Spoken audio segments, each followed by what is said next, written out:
Padlet link, because on that Padlet is where you will find the slides. You will also find a certificate of completion for proof of your attendance today. And you will find additional resources that Sam has shared with us to share with you. So please take a look at that Padlet. And without further ado, let's let our presenter, Sam, get started. Thanks so much, Janelle. Good afternoon, everybody. Thanks so much for joining us. I'm really excited to be partnering with Supporting Inclusive Practices on this project, because I think what's so important is that this is not just a one and done training, but that this is session one of a multi-session kind of package. And so we're really going to dig deep, and we're really going to unpack these concepts, themes, and ideas.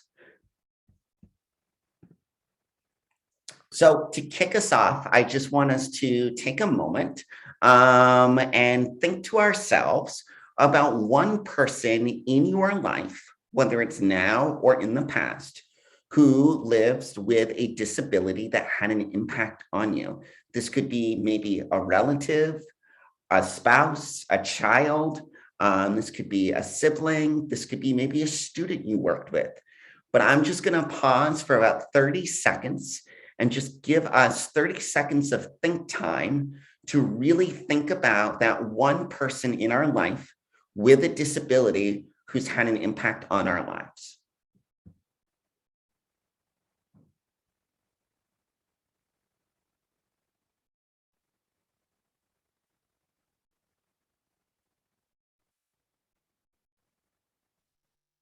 And if it's something that you'd like to share, feel free to type it in the chat, and we can kind of start to create a community of learners and sharers in the chat during this presentation.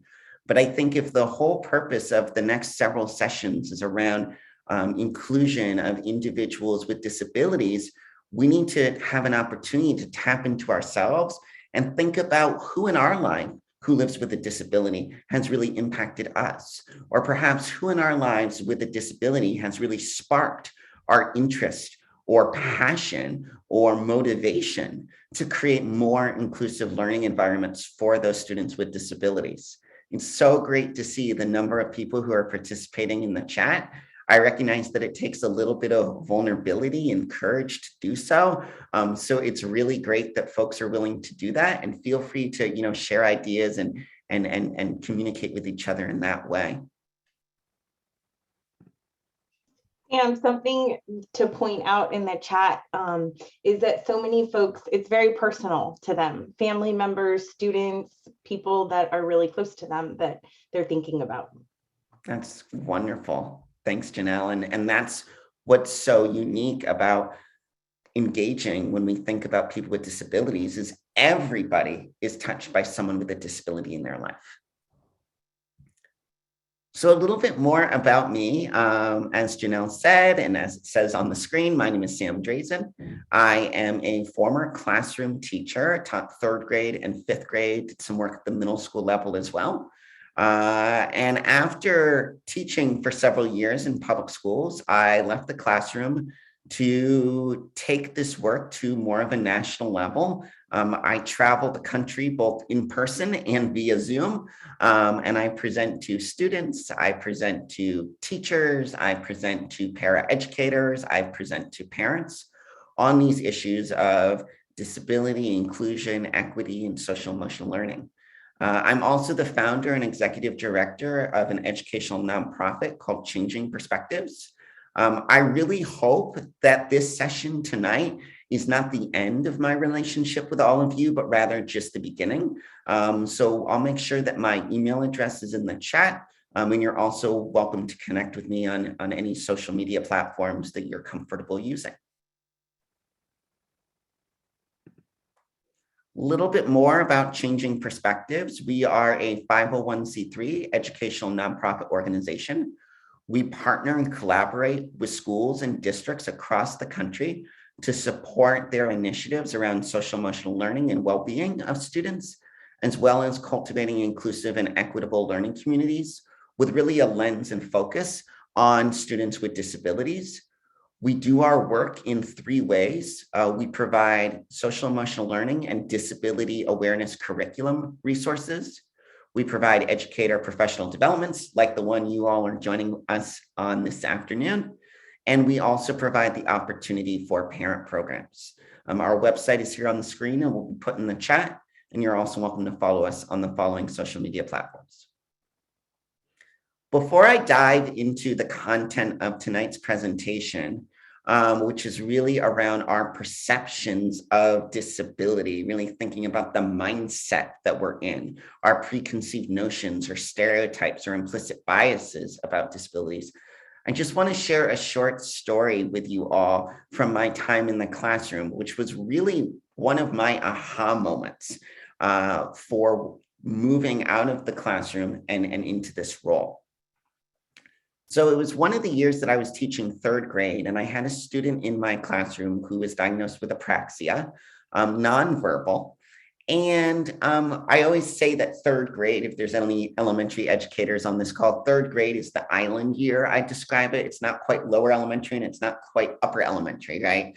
It's the year that students are starting to be aware of differences. Students are really starting to tap into their own sense of identity.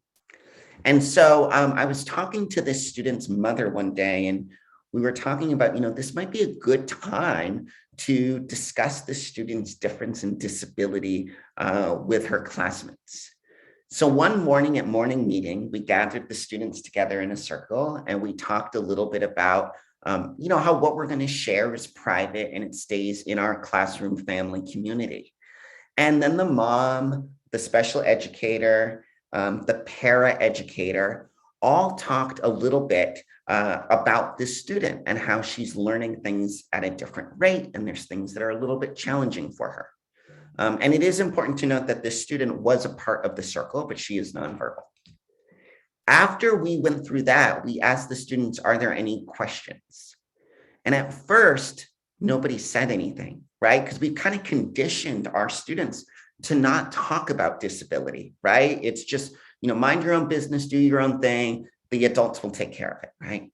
But really the ultimate goal of all of this is we want students today to be the leaders of a more inclusive tomorrow, right? We need to empower students to be inclusive change makers in schools. So the students didn't have any questions. And then finally, one student raised their hand and said, well, what does she like to do on the weekends? And her mom said, well, she likes to ride her bike and she likes to play with her sister and she likes to watch TV. And another student raised their hand and said, well, what TV shows does she like? And her mom said, well, she liked, SpongeBob and this, that, and the other thing. And another student raised their hand and said, well, I like SpongeBob too. 3/4 of the remaining conversation were the classmates making connections to the way they were similar to their student with a very apparent and obvious disability rather than their difference. And as a general ed classroom teacher at the time, that was like the light bulb. It was like the aha moment, right? Like, how do we as educators in school systems maybe push ourselves a little bit outside of our comfort zones and really think about bringing disability conversation to the forefront, both with our colleagues as well as with our students? And that's where the power in this work is going to happen. So that's just a little bit about me, kind of how I came to this work. I also, on a personal note, live with my own disability. I was born with a rare craniofacial anomaly called Treacher-Collins syndrome. I've had 8 facial reconstructive surgeries, and I actually wear in my hair here these little magnets, which is a bone conductive hearing aid. So I often like to think of myself as a person who's been on both sides of the desk. I've been on the side of the desk as a student with a difference, and I've been on the side of the desk as a teacher with a difference. So that's kind of what I bring to this work, is both kind of this personal experience of living with a difference, as well as this professional experience working as an educator, trying to create more inclusive learning environments for students with disabilities.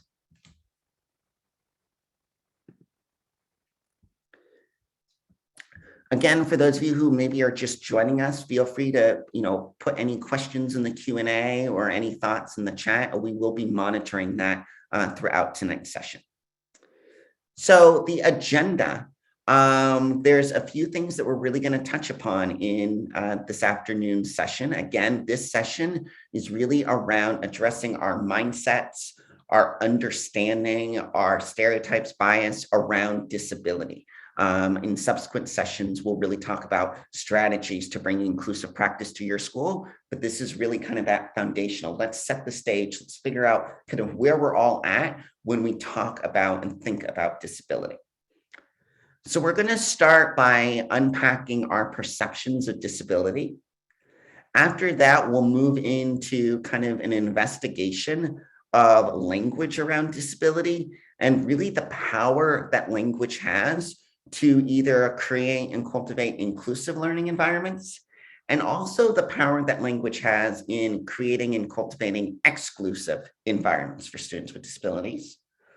We'll touch briefly on laws around disability, that all of this stuff is, might be described as like fluff or the feel-good work, but there's actually legal, jurisdiction that schools are required to do around this work. Another pretty big piece around our mindset of disability is concepts around neurodiversity as well as ableism. And so we're really going to kind of unpack those concepts as well. And those actually dovetail back to language, understanding the language around these issues. And then lastly, I really want us to really consider and think about how do we move forward?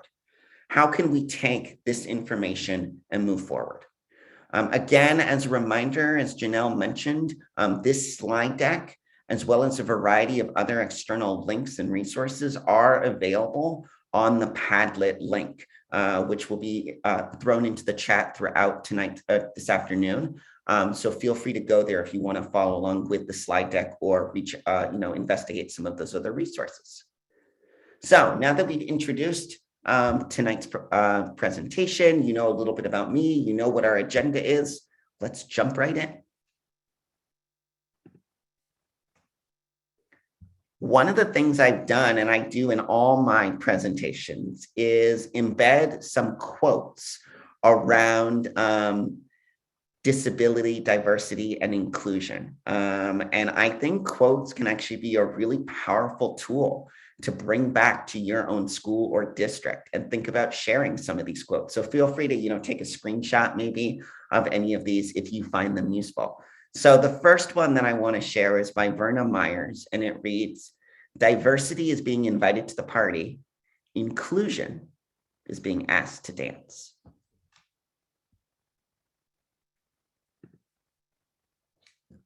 So let's begin by really thinking about our perceptions of disability. One of the activities I like to do with students a lot is I ask them to close their eyes, and I ask them to think of one image when they hear the word disability, right? Like, what's that immediate image that comes to mind? And for most students, it's someone in a wheelchair. It's the handicap parking placard that we still have in parking lots. And so it's really important that we kind of think about that for ourselves. And if you want to do this exercise, you feel comfortable popping in the chat, what's the first thing that comes to mind for you when you think of disability? And really, this is a judgment-free zone in order to attack, in order to challenge our own preconceived notions about disability. We need to be honest and vulnerable with ourselves about our current perceptions of disability. And it looks like people are popping those in the chat. And as people are popping them in, start to look and see, is there a pattern? What are other folks thinking about?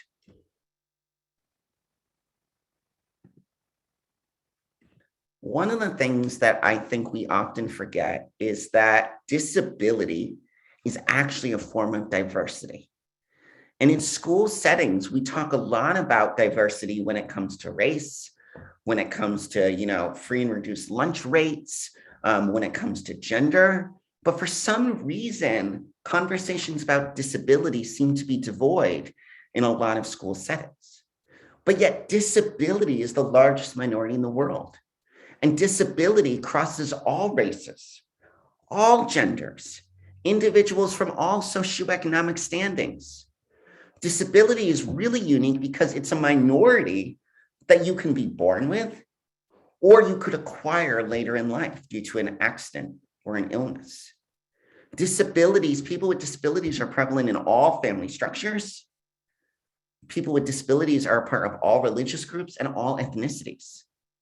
And so it's really important that we help our schools start to think about that students with disabilities is just another form of diversity. And it's actually the biggest form of diversity if we really think about how it touches all of these other minority groups.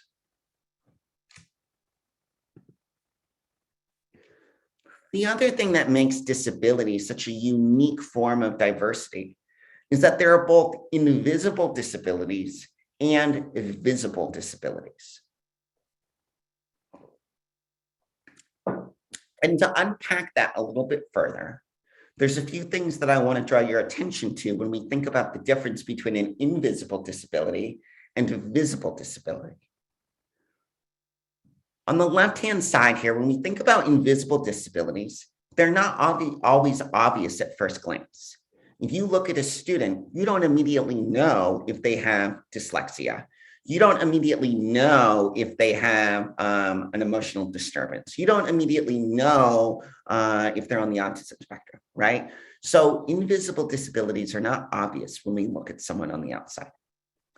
As a result, invisible disabilities can be much harder for us as adults, as well as fellow students, peers of these students, to empathize with, right? Because it's not obvious at first. So then a student may act a certain way or speak a certain way or have a hard time managing emotions and behaviors, and other students can find that as just annoying or frustrating rather than being able to fully empathize with that student.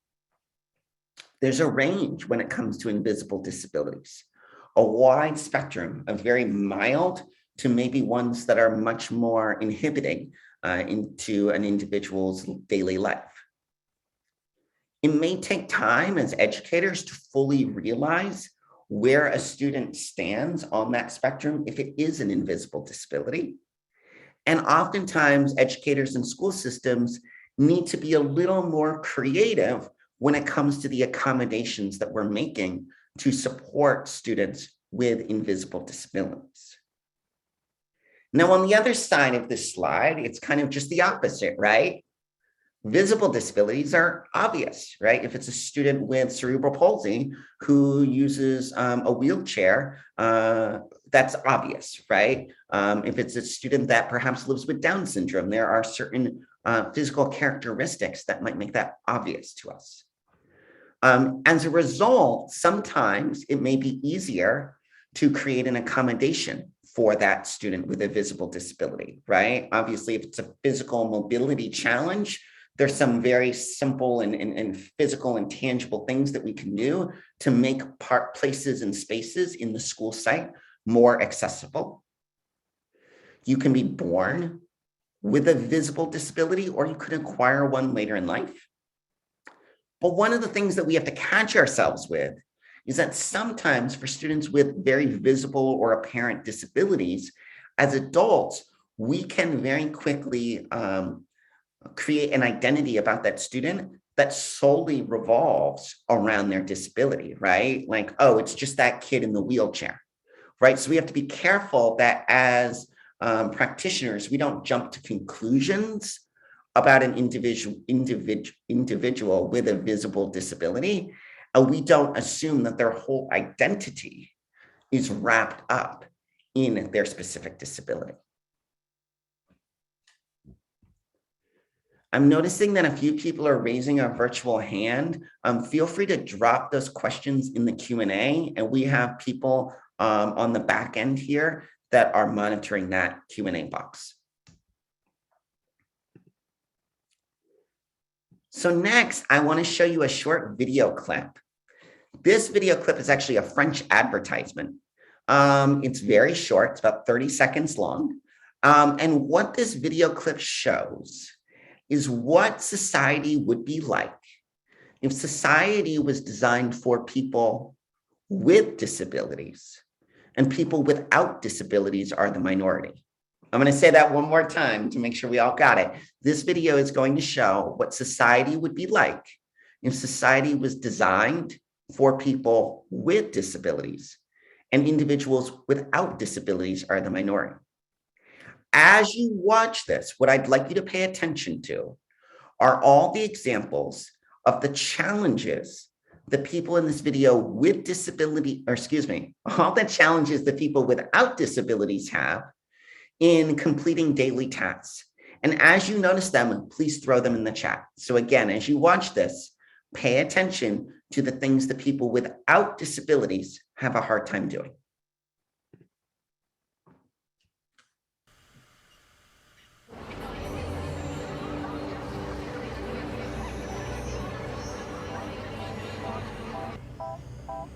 Hello, I'd like to open a bank account.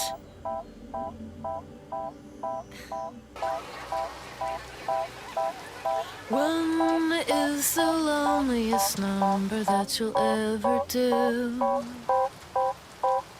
Two can be as bad as one. It's the loneliest number since the number one.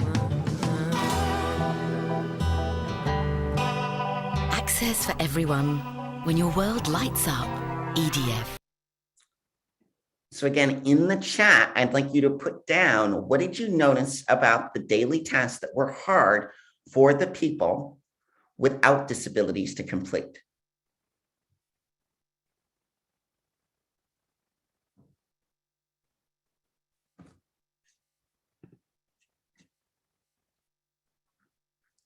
So as I look in the chat, some things that you might have noticed is the individual goes to the bank to open a bank account, right? And the bank teller only uses ASL, but the individual is using voice. Communication is a big one coming up. They go to the library to open the book. It's all in Braille. The payphones, it's a little outdated, obviously. We don't have payphones anymore, but the payphones are at the height for someone to go up in a wheelchair. The mom and the kid, and the kid's pointing at the person who's does not have a disability. I really like this video. And again, you all have access to the slide deck in the Padlet, and this could be a video that you want to show your staff. I think it's just a really, really great reminder that not just is society designed for people without disabilities, and they have to navigate it, but most schools are actually designed for students without disabilities, and students with disabilities are trying to figure out how to navigate.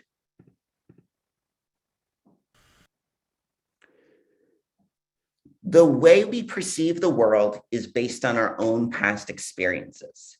When we think about our mindset around individuals or students with disabilities, it's really important that we recognize our own past experiences with individuals with disabilities, and that those past experiences most likely are going to drive the language we use around disability, our kind of feeling or comfort level around talking about disability.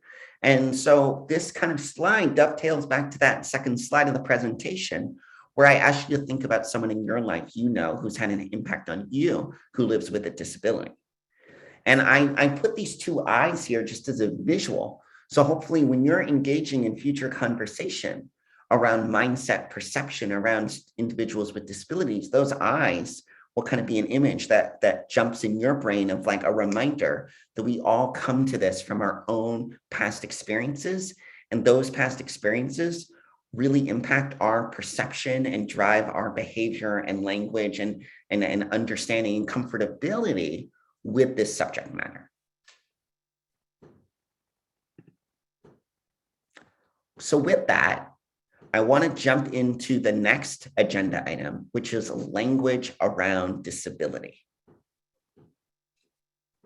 Again, if you have questions or comments around that first section, perceptions around disability, where we talked about disability being the largest minority in the world, the difference between visible and invisible disabilities, and really this idea of kind of how our schools and society are actually designed for people without disabilities, and how challenging it can be for an individual with to fit into that. Feel free to drop them in the chat or the Q&A box. Language possesses much power. and it has the power to shape identity.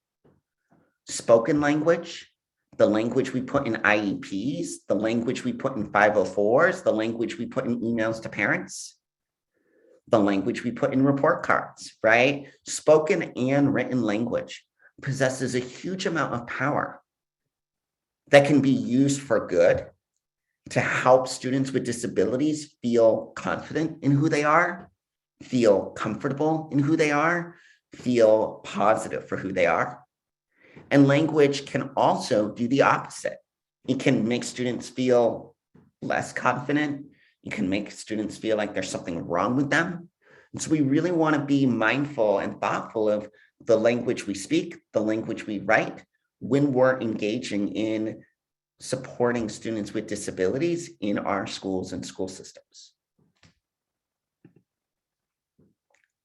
Language defines identity, right? Like I like to think about each of us is made up of what I call an identity puzzle, right? Imagine that your whole body is made up of all these puzzle pieces, right? And you're putting words associated with each piece, right? And those pieces fit together and they make our identity. So it's really, really important that we think about how we help students, how we help parents, how we help our colleagues consider the language they use to define the identity of the students with disabilities that they're working with. Language also allows us to communicate with others. Again, we can communicate in positive, respectful, supportive ways, or we can communicate in ways that are just the opposite. Language fosters group identity. So we want to be mindful and recognize that individuals with disabilities, especially if they're in a kind of a mainstream public school, may be part of that mainstream public school, but they might also feel a part of their identity that they're a part of an autism group. They're a part of a deaf group. They're a part of a blind and visually impaired group. And language can communicate our beliefs, understandings, and values, our beliefs around inclusive practice, our understanding about an individual with a disability, and our values and how we value that student as a part of the community. So as you can see, just on the second or third slide here of language, there's a lot here to consider.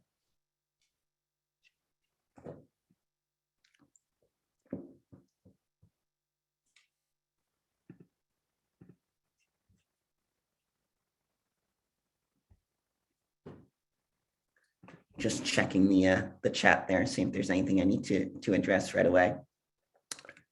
So when we think about kind of the power of language and we think about language empowering individuals with disability, one kind of linguistic prescription that we want to consider is this idea of person-first language, which is the concept of putting the person, whether it's spoken language or written language, the person before the disability. So up here on the slide is, just a concrete definition of person-first language, that it essentially puts the individual before their specific diagnosis, right? This allows us to describe what the person has or lives with rather than what the person is. And it actually goes back to this whole idea of identity, right? You're a person who lives with autism. You're not an autistic person. So a few other things that we need to consider when we think about language and the power language has to create inclusive or exclusive learning environments. The first box here, blue. The way a person with a disability may refer to themselves may be different than the way a person without a disability may refer to themselves. So the example I just gave, a person who lives with autism may be the appropriate way to describe an individual with autism if you are an individual without autism. But for some individuals with autism, if you think about that identity puzzle, their autistic piece might be a really, really big piece of their identity to them. And so they might refer to themselves as an autistic person. It's the same with, someone who is deaf versus a deaf person. And so we want to be really mindful and careful of this fine line and recognize that just because someone without a disability may use specific language or a certain linguistic prescription to describe an individual with, the individual with may use different words to describe themselves, and that's okay. What makes language around disabilities kind of a challenging concept is that the language is always evolving. It's changing all the time. Even when I started changing perspectives about 7, 8 years ago, the language around disabilities has changed. And we're actually going through a process here to revise a lot of our disability awareness curriculum, because even in 7 years, some of the language is outdated. So just be aware, be patient with yourself, be patient with others, recognize the different maybe generational gaps in the colleagues that you're working with or parents, and that there is a learning curve, and there's always going to be a learning curve because it's constantly changing. And then the last box here, recognize the variance within each disability group that is culturally appropriate and expected language. For example, I am someone who lives with a hearing loss. I would not probably be a part of deaf culture because I don't sign. I only speak with voice.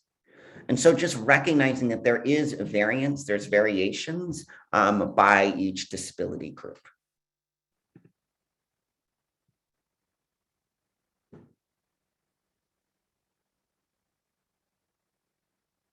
So I'm just looking in the chat here.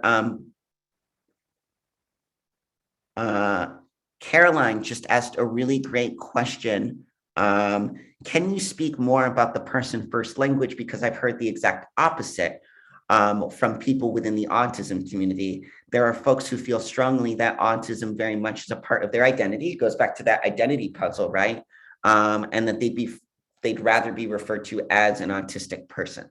And so that Caroline, you probably wrote that just as I was talking maybe about this blue box here, which is kind of that difference. I also think that it's important for voice and choice.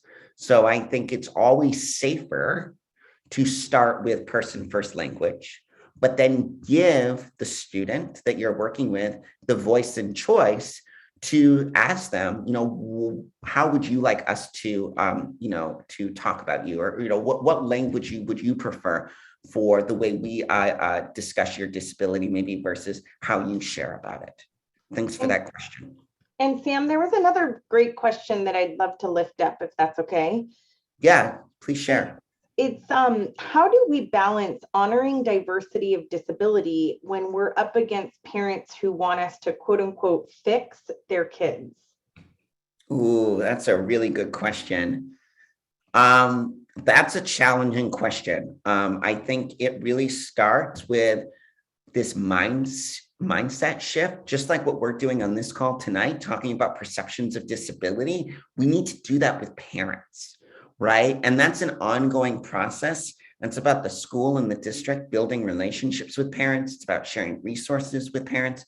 It's about providing opportunity, support, engagement, and education around these topics with parents.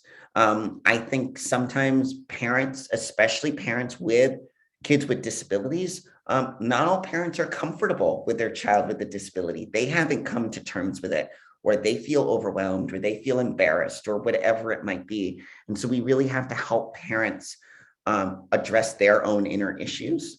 Any school that I've worked with that's tried to do inclusive practice or embed some disability awareness, if there's parental pushback, it has nothing to do with the program. It actually has something to do with the parent themselves, right? And that there's something within them that they're struggling with, which is why they're pushing back against this content.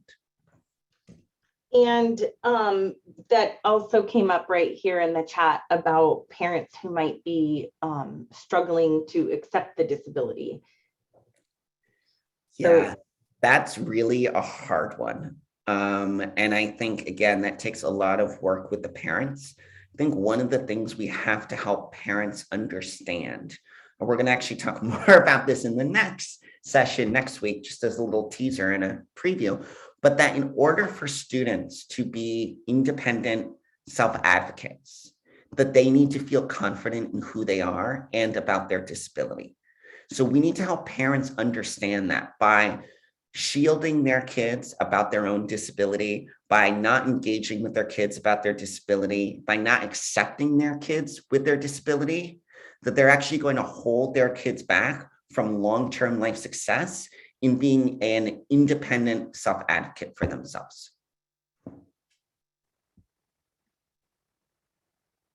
Those are great questions.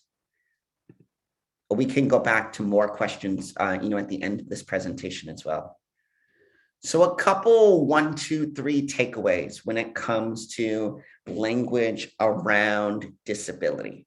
1, take the time to review current terms and expectations. Ask if you're not sure. Talk to your OT at your school. Talk to your SLP. Talk to your PTs. Talk to your special educators. Reach out and engage. Reach out to me. Reach out to Supporting Inclusive Practices. There's lots and lots of support. There's some articles in the Padlet around language with disabilities. Do your research. Share information. Right? The only way we can shift our language to be more inclusive is if we take the time to engage with the information and share that information with others. Talk to your school leadership team about doing some trainings about this with your full staff. With that, ask for support when you're unsure. If there's something you're a little nervous about, it doesn't set right, like just the questions that folks have put in the chat in the Q&A box, ask. And lastly, consider your own and others' perspectives. Again, this goes back to perceptions on disabilities, our own lived experiences, the way we were raised, the language we were taught or not taught about disability. Being mindful of where you've been, your own life, personal and professional lived experience, and kind of the role that plays in the language you use or don't use around disability.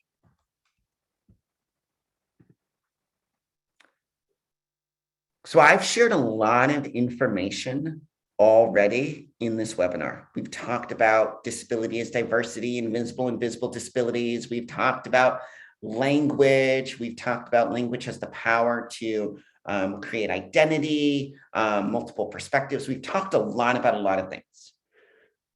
I want to give you some time now to reflect on what we've discussed. So there's 3 questions up here on the board. And in a moment, a link to a Google form is going to appear in the chat.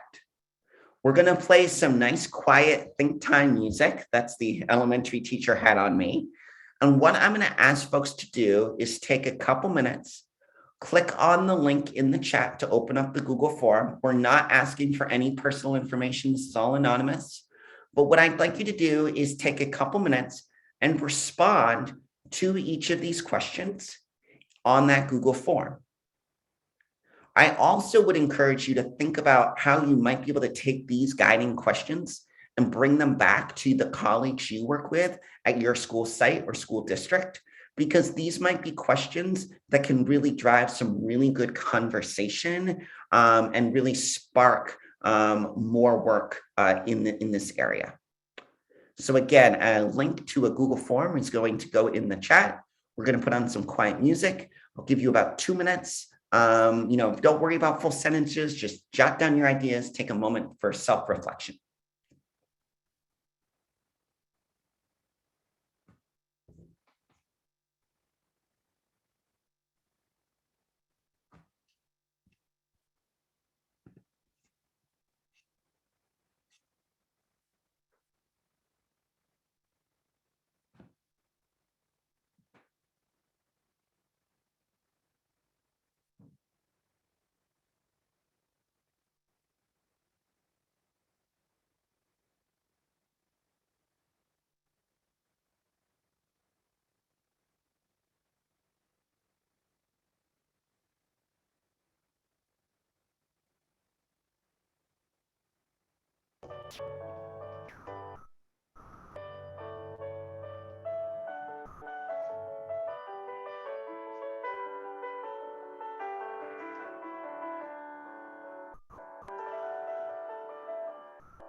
All right. So thanks, everybody. I hope that that was just a valuable moment to self-reflect. I think it could be very easy on a webinar like this just to listen, and then you don't have time for that reflection time. So I want to give you time to do that. Another quote that I want to share, one I really like: inclusion is not bringing people into what already exists. It is making a new space, a better space for everyone. Again, I think these quotes could be really powerful to share with students, to share with colleagues. So feel free to, take a screenshot if you'd like. All right. So we started out by talking about perceptions about disability. From that, we segued into the power that language has around disability. Next, when we think about perceptions of disability, I want to talk very briefly around equity and inclusion, and that it's just not about feeling good and helping all students and creating this comfy, cozy environment for students in our schools and our learning communities, but it is actually the law. I know for some of us on the call, this might be review, and for some of us, this might be new. So I'm going to go through it relatively quickly, so we're just all on the same page. So there's two major laws. There's Americans with Disabilities Act, and we've got Individuals with Disabilities Education Act. And there's lots of other pieces to this. Again, we're talking, this is the intro session. We're talking at that 30, 40, 50, 60,000 foot view here.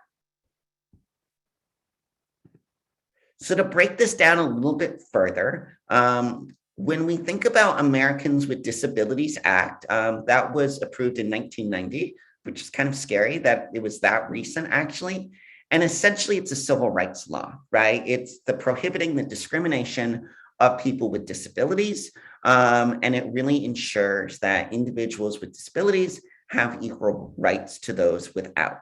It's about and applies to any public space, not necessarily a private space, but any public space. And it talks about reasonable accommodations to be made for people with disabilities to ensure that they have equal access and opportunity within those public spaces. Now, I think the word reasonable has a lot of, is open to interpretation.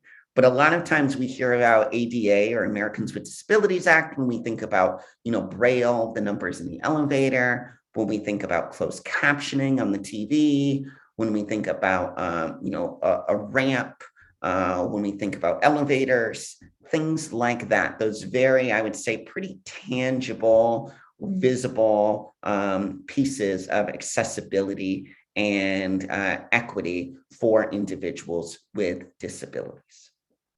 Now, on the other side of the screen, we're talking about Individuals with Disabilities Education Act, or also known as IDEA. And this is about providing federal assistance to agencies to guarantee special education services to students with disabilities.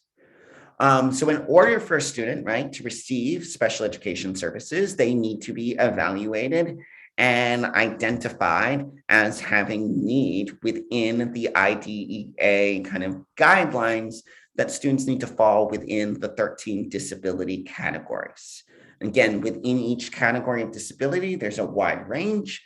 Again, going back to the earlier slides, we've got visible disabilities, we've got invisible disabilities, and we've got a spectrum. And then if students qualify, they then will receive an IEP or an individualized education plan, which is essentially a legal document documenting what the school is going to do to provide support to that student to help them achieve their goals. And again, language in that IEP can be very inclusive, really focused on self-advocacy, self-confidence, or it can be just the opposite. So that's an area that's really important to think about.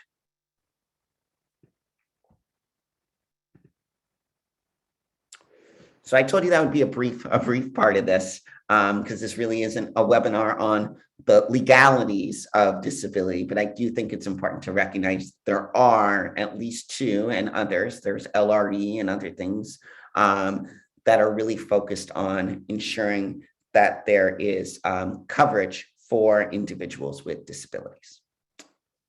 So another topic that I want to make sure we touch upon this evening, as we're really kind of diving in, digging deep, investigating our mindsets, our perceptions, our understanding, our preconceived notions, the language we use around disability, is a term that I feel like we're hearing more and more about, which is neurodiversity.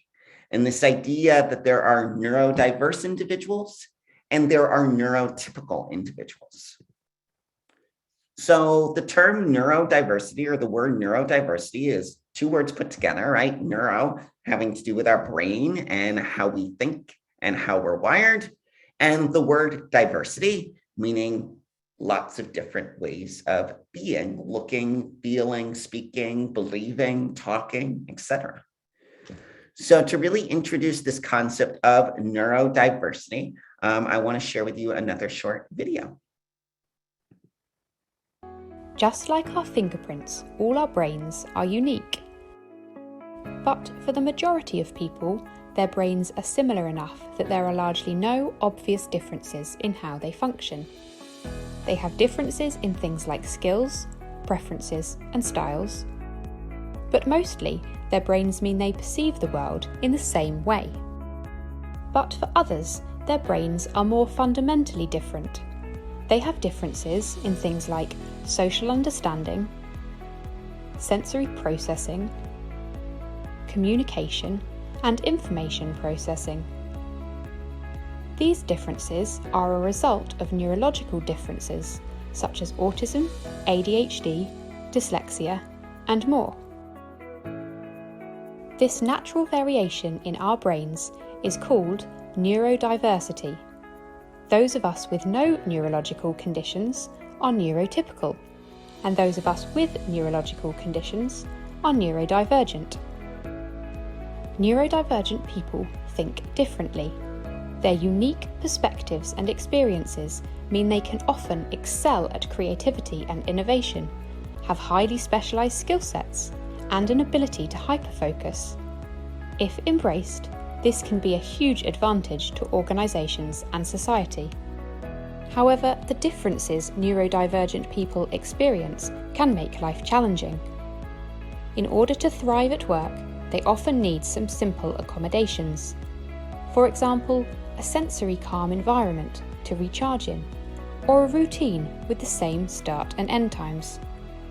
Approximately 1 in 7 people are neurodivergent, so not only is embracing neurodiversity critical for a truly inclusive organisation, but it also presents organisations with a huge opportunity. So I really like that video. I think it does a great way of illustrating and summarizing not just what neurodiversity is, but the value of including neurodivergent individuals in society. Just like our So one of the big takeaways, I think, is neurodiverse is not a deficit.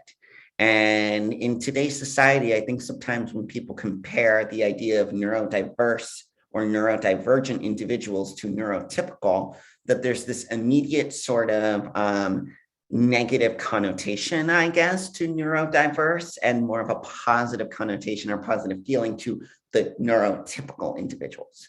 And really recognizing that neurodiversity, just like the concept I started out speaking with this afternoon about disability just being a form of diversity, that we celebrate diversity, right? Like diversity is not something we should be ashamed of. Diversity is not something we should shudder away from talking about, but diversity is something that should be celebrated. Diversity is something we should recognize. And whether that's racial diversity or neurodiversity, they're all things that we need to engage in conversation and really think about creating inclusive environments for. So when we think about neurodiversity, and I'm sure the chat is going to blow up in just a minute as I talk about this idea of labels, because there's lots of perspectives out there on the value of labeling a specific student or individual with a condition or a diagnosis, and those who believe we shouldn't label. What I want us to think about is the value of labels not being a detriment, but being an opportunity for empowerment, right? So labeling can sometimes be a detriment. I'm not going to say it isn't, but I think if we structure and we're mindful of our language, that labels can be incredibly empowering for individuals, right? When we go back to that idea of those identity puzzle pieces, right? Recognizing that, okay, having ADHD is a part of my identity, right? Like I recognize what that means. I know what that makes, I know how that makes school a little more challenging for me, and I know how to advocate for myself, right? So I do think we need to consider labels as not always a negative, but as an empowering opportunity, that when we build an awareness and when we build an understanding of specific conditions, both with students with disabilities, students without disabilities, parents of kids with disabilities, parents of kids without disabilities, that could be very empowering for everybody. We don't want students to feel ashamed of why they're different or what's challenging for them. We want students to, again, celebrate, acknowledge, advocate for themselves, and just recognize that it's one piece that makes up a really special and unique individual.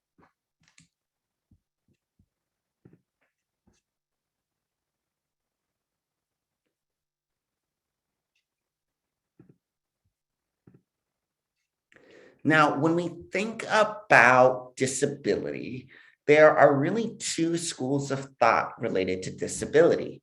There is a school of thought called the social model, and there's a school of thought called the medical model.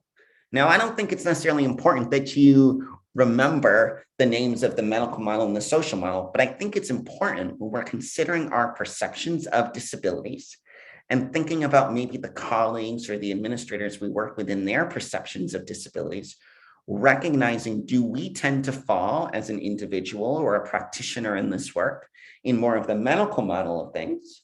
Or do we tend to fall more in the social model of things? Or are we somewhere in the middle? And again, pushing ourselves, challenging ourselves of what are my preconceived notions about disability is going to help us in moving forward and putting action into, or putting theory or ideas into action to make inclusive change. So on the medical model of things, the medical model views disabilities as a deficit. It views a disability as something is wrong with an individual. And that when we view things, when we view disability as a deficit or a disadvantage, we tend to cultivate a sense of shame or pity with that individual. And on the medical model of things, right, like the medical science, right, you go to the hospital to get fixed, you go to the hospital to get better, that the medical model often looks at disability as it's our job to fix an individual with a disability. It's our job to eradicate the disability. We're fixing the problem.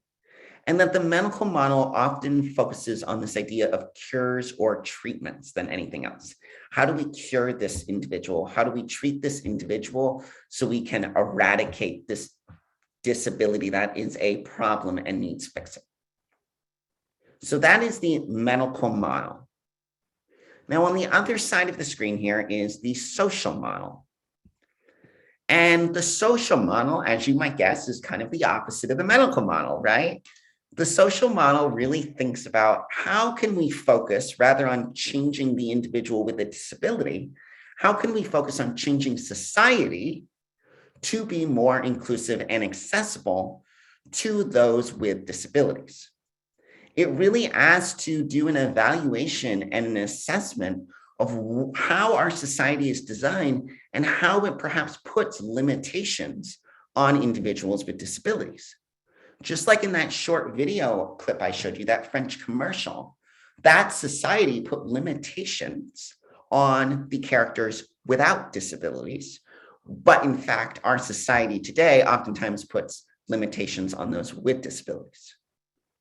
It's about recognizing the social barriers that inherently limit individuals with disabilities' ability to interact or feel engaged or a sense of belonging to the community in which they're a part of. So again, I don't expect you to remember all of the bullet points within each of these, but I think when we're trying to make change in our schools and our communities, as we engage with colleagues and parents, administrators, policymakers, et cetera, as we engage with them, we'll most likely start to figure out, as we talk to them about these issues, whether they're more on the medical model of things or the social model of things. And that might help you in promoting inclusive practice where we know where they're starting.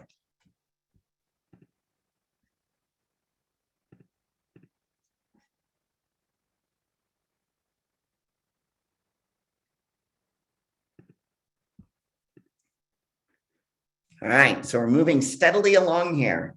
The next topic I want to talk about is this idea of ableism, an ableistic perspective. I recognize I'm throwing a lot at you guys this afternoon, but we're trying to jam-pack this. There's a lot of food for thought here. So another term like neurodiversity that you've probably started to hear a lot about is this idea of ableism or an ableistic perspective. And as we continue to investigate, unpack, explore, and reflect on our own mindsets, and perhaps thinking about the mindsets of those we work with around disability, this is another kind of key concept, kind of like the medical and social model, that can help cue us in terms of how someone might be viewing individuals with disabilities or the students that you work with disabilities. So to give you just a concrete definition, ableism is essentially discrimination or social prejudice with individuals with disabilities. Ableism definitely falls more into the medical model of things. It's noting that people with disabilities need fixing and that they are not equal to those without disabilities. And the idea being, if we can fix them, cure their disability, they then will be equal to us. So this cartoon, I'm sure you've seen if you are like me and you're always looking up these topics. It's a little fuzzy here on the screen because I kind of tried to stretch it out. But essentially, it's this individual here in a wheelchair saying, "Could you please shovel the ramp?" And the gentleman here in the green hat that's shoveling the ramp says, "All these other kids are waiting to use the stairs. When I get through shoveling them off, then I will clear the ramp for you." And the individual using a wheelchair responds with, "But if you shovel the ramp, we can all get in." Right? And it's this idea of kind of UDL, universal design for learning. When we tweak something for an individual with a disability, we inherently actually make it a more inclusive, equitable place for everybody. And this shows kind of an ableistic perspective, right? That this individual is putting these group of able-bodied individuals ahead of the individual in a wheelchair. So in other words, discriminating against this individual with a disability rather than thinking about, oh, if I shovel this one ramp, actually everybody can get to where they need to go.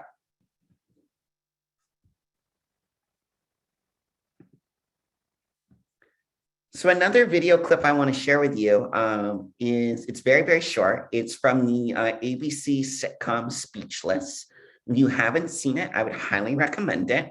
And this TV show is a comedy. It was on maybe 2 years ago now. I don't think it's on anymore. But it's about a family who has who their oldest son has cerebral palsy.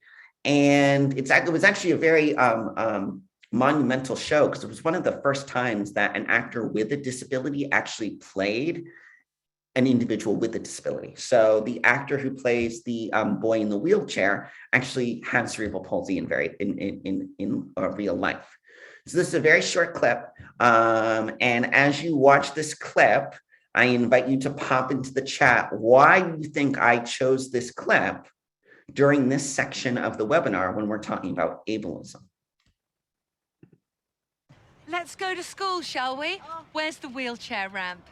A garbage ramp? It's not just a garbage ramp. No, it's a garbage and my son ramp. Okay, crash course in basic human dignity.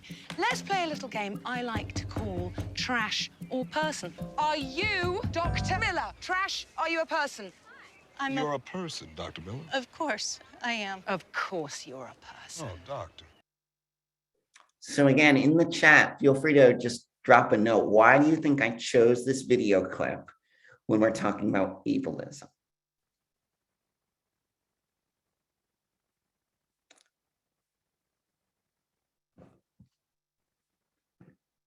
Let's go to school.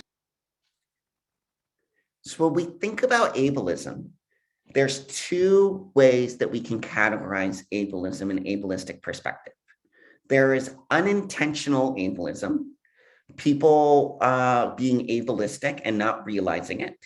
And there's intentional ableism.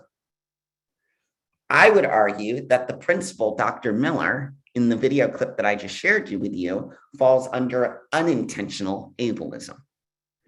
So unintentional ableism might be things like helping someone with a disability without their permission, yet assuming that that individual is incapable of something. So when we do something for someone with a disability without asking their permission first or offering support, we are in a way perhaps being ableistic. Unintentional ableism might be using specific language like the R word. I know in a lot of middle and high schools today, I still hear the R word a lot. And kids always say, well, I'm just joking. But that is, in a sense, unintentional ableism. Unintentional ableism is also a lack of disability representation in the media. In mainstream media, it's starting to get better. In mainstream media, there's just a general lack of representation of individuals with disabilities. There's a great video that was out on Amazon Prime, I think, called Best Summer Ever. I don't know if anyone has seen that. It came out this past summer. I think it was really, really good. A Netflix show, Atypical, is also a great one to watch as well. Just examples of disability being more a part of media. And I would say that in the video, Dr. Miller was being unintentionally ableistic because she just thought, oh, there's a ramp here. This student can get into the school, but not thinking about the ramp is in the back of the school where all the other students enter in the front. And the ramp is also used to bring out the garbage. Now, on the other side of things, we're talking about this idea of intentional ableism. Now, with intentional ableism, that's when we are intentionally making fun of individuals with disability, right? So it's not using the R word as a joke, right? We're intentionally doing something to mock, embarrass, shame an individual and how they experience the world. Intentional ableism can also show up in the idea of forced integration and or segregation, right? Sometimes we try to force things, but we haven't created an inclusive environment. So as a result, we're non-inclusive, right? Like I think about playgrounds, right? So we have playground equipment that is accessible for students with disabilities and playground equipment that's accessible for students without disabilities, but let's say they're on opposite sides of our playground. So all the kids go outside to recess. It's actually intentional ableism because we are, in a sense, trying to force integration, but we're also inherently segregating. And lastly, intentional ableism is if we put requirements in place, whether those are laws, policies, structures that actually intentionally exclude individuals with disabilities.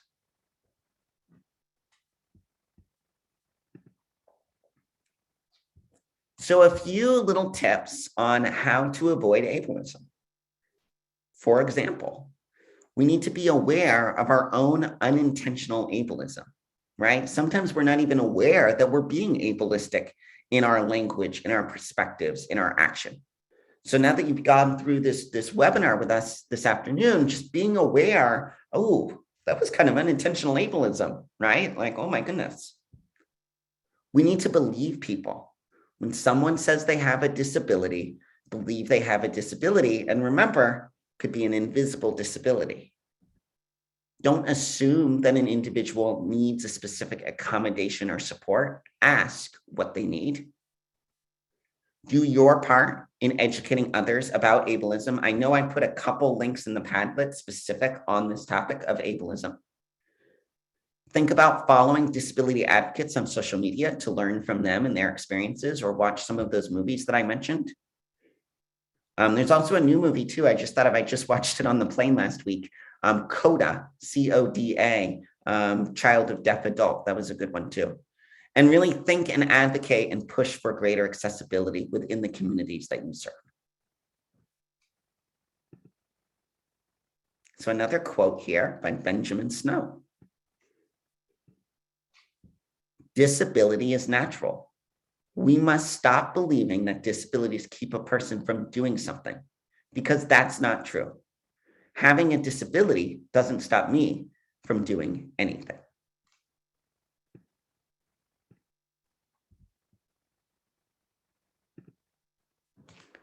All right. So I just shared a lot with you. This was a heavy 45 minutes with us together. We talked about ableism. We talked about neurodiversity. We talked about laws around disability. So what we're going to do is give you another couple minutes to reflect. In a moment, going into the chat is going to be a link to another Google form, which is going to include the following 3 questions. Again, if it's helpful for you to jot things down in the Google form, go for it. If you'd rather just sit and think and answer the questions yourself in your own mind, take the time for that, or paper and pencil, whatever learning style works best for you. And like I said earlier, I also think that these could be really great driving questions for you to bring to your learning communities, your schools, your districts, and really pose to folks and engage folks in these conversations. So we'll put on some nice quiet music, give you a couple minutes to respond to these questions, and then we'll come back together and we'll use the remaining time that we have together for Q&A. I know there's a lot of questions in the queue, in the chat feature, and the Q&A.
All right, so hopefully that was some nice time just to sit back, think, reflect on all that's been shared.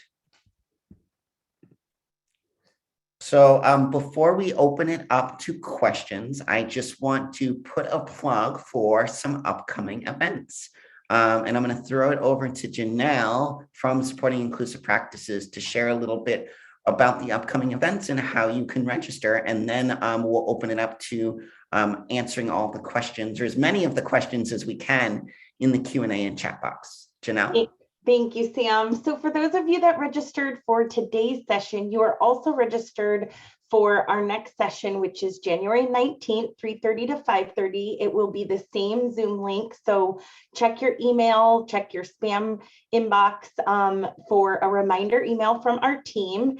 And for those of you who are not already registered for the next series of Sam's incredible professional learning, you are welcome to register for Becoming an Inclusive Changemaker. So it's taking this content to the next level and really talking about how we become changemakers in schools and beyond schools.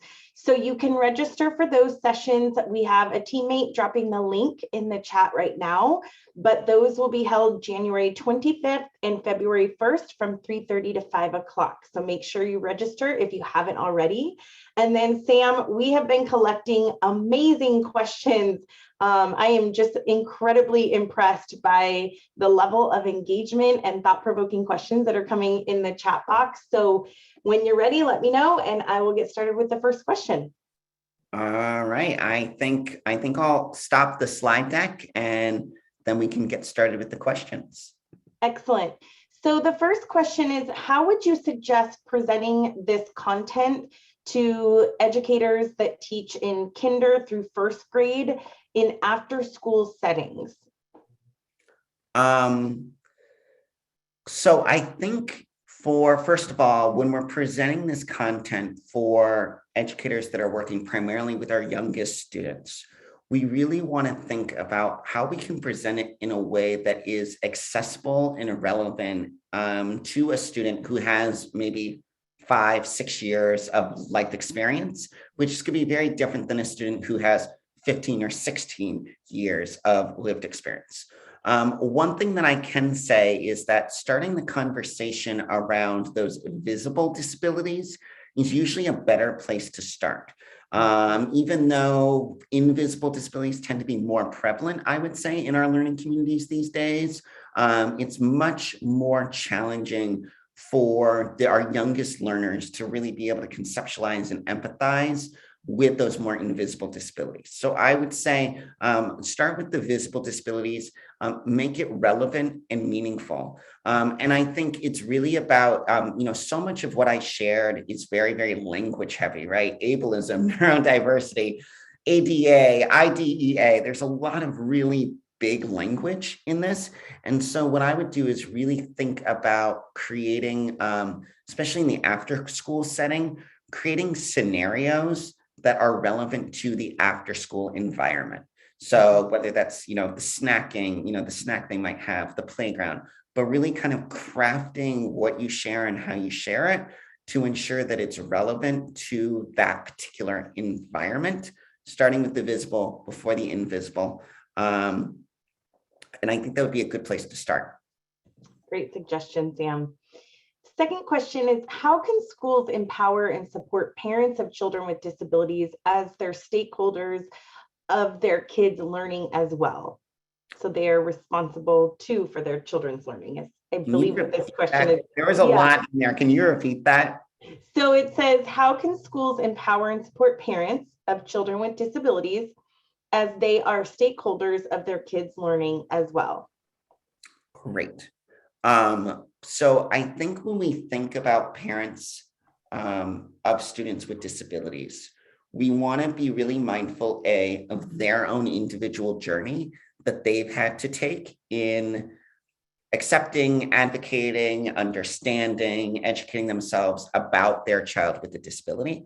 I think it's really important that the school builds a relationship with those parents from the get-go, right? Like it's much harder to retroactively build a relationship if the parent already feels like, oh, they never really included me in X, Y, or Z. So making sure that parents are included in all meetings, educating parents.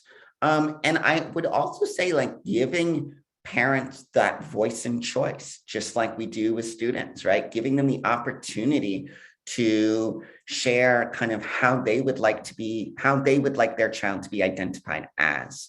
Or if the child's old enough, bringing the child to the table in those meetings and having the child speak up is really empowering. I also think that parents with parents with kids with disabilities sometimes feel very, very alone. Mm.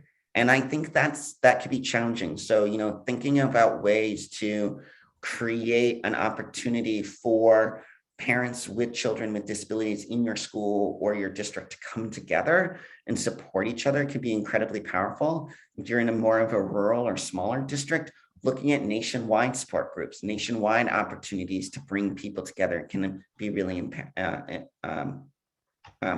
powerful as well. Sure. Great suggestions of really creating that safe community and lifting up the voices of the families and while building those relationships. So the next question is, what would you suggest when it's the staff and district that is not open to inclusive practices, especially in situations where parents have to hire advocates and attorneys for their student to have the right to an inclusive education? Yeah, I think it starts with what we're doing tonight. It starts with mindset. I think what happens is you can hire all the attorneys you want. You can have parents sending angry emails every other day, but unless the staff, the administration, and the decision makers in your school and district are in the mindset that we got into this afternoon around recognizing disability, understanding the terminology and understanding the language, I just don't think it's going to change. And I know that's, I talk a lot about, right, in order to change behavior, which is the ultimate goal, whether that's adult behavior or student behavior, right? In order to change behavior, you need to first change perceptions and attitudes and stereotypes. And in order to change perceptions, attitudes, or stereotypes, you need to have a foundational understanding of what you are talking about. And so if you don't have an understanding of what disability is, if you don't have an understanding of the laws, if you don't have an understanding of ableism, neurodiversity, or the value of inclusion, that's never going to transfer to, no pun intended, but changing your perspectives on disability and inclusion. And if we can't change our perceptions or our perspectives, we're not going to change our behavior.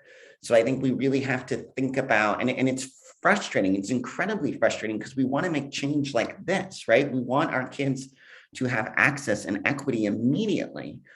But in some districts, it's going to take time. And you really need to think about that model of building that out. Yeah. Crucial conversations. And like you said at the beginning of today's session, oftentimes these conversations are not happening. And it's having the conversation. Seeing a lot of comments in the chat from what I just shared. I think we could do a whole other 90 minutes just on this. I agree. And for folks who are dropping questions in the chat still in the Q&A, don't worry, I am gathering them. You will not be forgotten, because if we don't have time to address them now, we will start next session with addressing questions. So make sure you log into next session. Another quick question, Sam. Where can we find information on the correct way or terms to use when referring to individuals with disabilities? There's a number of different resources out there. I would say look at the Padlet. I think I included a few from like the National Disability Advocacy Council, etc. But one of the things that I would really recommend is, rather than looking at like one organization that's maybe national, is really look at those micro communities, right? When we talked about language, creating a sense of identity and culture, really take the time to look at, National Autism Society, look at, those specific organizations that focus in on a specific disability. That's what I would suggest. And even within your school system, what I would do is think about, what are the most prevalent disabilities in your school system, and put together like a shared Google spreadsheet or something where you list all of those disabilities and, together as a small staff or a little cohort that wants to do this, put those links to those organizations in there and share it with everybody. So it's about figuring out like what are the easiest ways of sending this communication out and packaging it in a very accessible and understandable way. Sure. And like you mentioned earlier in today's presentation, ask people, ask the person with the disability what their preferences are, lift up the voices and give that choice. Another question, how can I best support the general education teachers in the classroom when it comes to giving accommodations to their students who have learning disabilities? They're struggling with the idea that, quote unquote, fair does not mean equal. I think the biggest thing is someone who was a gen ed teacher. I think the biggest thing that I hear a lot is gen ed teachers just go like, I can't differentiate for every student. Mm-hmm. Right. And I don't know if anyone on this call who's maybe a special educator or something has heard that, right? Like that's, I think, gen ed teachers are already feeling overwhelmed and they feel like, oh, you're asking me to differentiate for every single student. And I think, first of all, we have to kind of grapple with that perspective. It's like, no, we're not asking you. Yes, thank you, Evelyn. Perfect. UDL all the way, right? Like, we're not asking you to do that. We're asking you to think about the content you have and how can you ensure that it is accessible and relevant to all students. And by making that switch, you're going to support your entire class. And I think, again, general ed teachers always feel like there's one more thing being thrown at them. And so the way that I like to describe it is like what we're asking gen ed teachers to do is tweak 10% of what they're doing to make 10% of what they're doing more accessible. And I think if we can think about it in that 10%, that's a very digestible kind of chunk. I think it's about working alongside classroom teachers rather than asking them to do it and give it to you.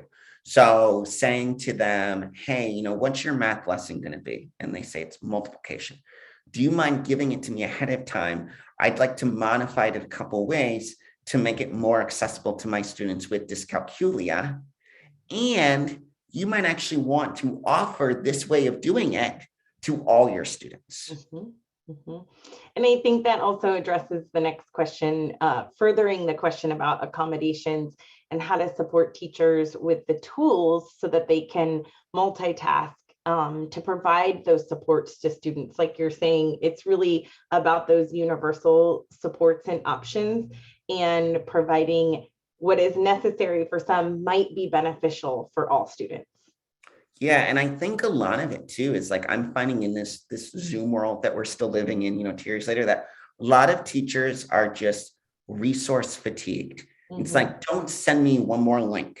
Don't send me one more link to something on Pinterest or Teachers Pay Teachers. And I think what interventionists and inclusion specialists can really think about is how do you create one online depository of resources that all the gen ed teachers or all the folks in your school have access to. So rather than just sending another email, like check this out, like people aren't clicking on those. So think about how can you work together to create, whether it's a Google Drive folder, whether it's a Padlet, whether it's a Jamboard, right? Whatever it is, an internal Google site. But I know that's very logistical and not very like content to inclusion, but I think if we want people to utilize the content, we need to make sure that we're delivering it in a way that folks have the bandwidth to access. So I'd really encourage folks to think about that. Yeah. And last question, I think we have time for one more before we log off. This is a personal question for you. The person is wondering if you were fully included in school as a student with disability. I was, for the most part, yes. So I feel very lucky. I went to a very relatively small elementary school, and I was fully included. In middle school, I felt a little more pulled into, what they call the learning center or whatever. But I was definitely included, and I feel very grateful for that. Thanks for sharing, Sam. Well, that's all we have time for today, but I do have a running list of questions that perhaps we can start our next session with, if that's okay with you. Of course, I'd love it. I'm so appreciative of everybody being here and all the engagement. And I really hope using that 10%, I hope that I've given you 10% more about mindset and perceptions of disability that you can take for your own knowledge, your own practice, and back to your school and learning communities. And I look forward to seeing many of you on session 2 next week. Looking forward to it. Thank you so much, Sam. And thank you everyone for being here this evening. We appreciate you. Thank you, everybody. Have a great evening.